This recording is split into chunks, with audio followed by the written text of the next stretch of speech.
नमस्कार शेतकरी मित्रांनो, तुरीचा भाव सध्या आयातीमुळे हमी भावापेक्षा किमान 1200 ते 1500 रुपयांनी कमी आहेत. त्यामुळे कर्नाटक आणि गुजरात सरकारने पुढाकार घेऊन हमी भावाने खरेदी सुरू केली आहे. महाराष्ट्र सरकारनेही तोच कित्ता गिरवत वेळेत खरेदी सुरू केली तरच शेतकऱ्यांना फायदा होणार आहे.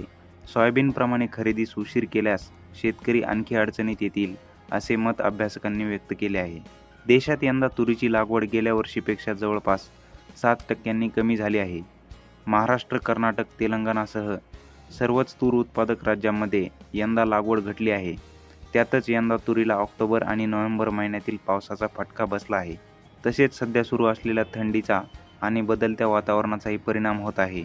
त्यामुळे यंदा उत्पादनात गेल्या वर्षीपेक्षा घट होईल असा अंदाज शेतकरी व्यक्त करत आहेत.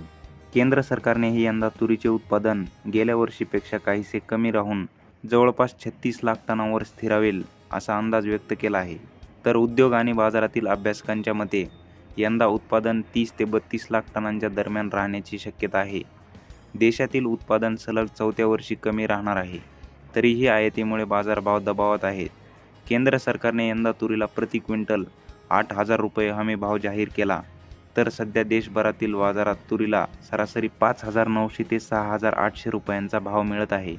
कर्नाटक आणि गुजरातमध्ये नव्या तुरीची आवक सुरू झाली. भाव कमी असल्याने या राज्यांमध्ये हमी भावाने खरेदी सुरू झाली आहे. कर्नाटकात 9,40,000 टन तूर खरेदीचे उद्दिष्ट ठेवण्यात आले आहे. राज्यातील बाजारांमध्ये तुरीची आवक पुढील 2 आठवड्यात वाढण्याची शक्यता आहे. सध्या बाजारातील आवक कमी असतानाही हमी भावापेक्षा कमी दर आहेत. आवकेचा दबाव वाढल्यानंतर दर सुधारण्याची शक्यता नाही. त्यामुळे कर्नाटक आणि गुजरातप्रमाणे आताच तूर खरेदीची प्रक्रिया सुरू करण्याची गरज आहे. नोंदणी सुरू करून जानेवारीतच खरेदी सुरू केल्यास शेतकऱ्यांना फायदा होईल. अन्यथा सोयाबीनसारखा उशीर केला तर शेतकरी आणखी अडचणीत येण्याची भीती आहे. शेतकऱ्यांनी हमी भावाने तूर विकावी असे आवाहन अभ्यासकांनी केले आहे. केंद्र सरकारच्या धोरणामुळे 2024-25 मध्ये देशात विक्रमी 73,40,000 टन कडधान्यांची आयात झाली होती. यात सर्वाधिक 30% वाटा पिवळ्या वाटाण्याचा होता, तर हरभरा 22%, तूर 17% आणि मसूर आयातीचा 17% वाटा होता. मागील वर्षात 12,23,000 टन तुरीची आयात झाली होती, तर चालू आर्थिक वर्षात पहिल्या 7 महिन्यांमधील आयात 7 लाख टनांवर पोहोचली आहे. यंदा तुरीची आयात गेल्या वर्षीपेक्षा कमीच राहण्याची शक्यता असली तरी देशात तुरीचा साठा उपलब्ध आहे. उत्पादन कमी राहिले तरी पुरेसा पुरवठा राहील एवढी आयात होणार आहे.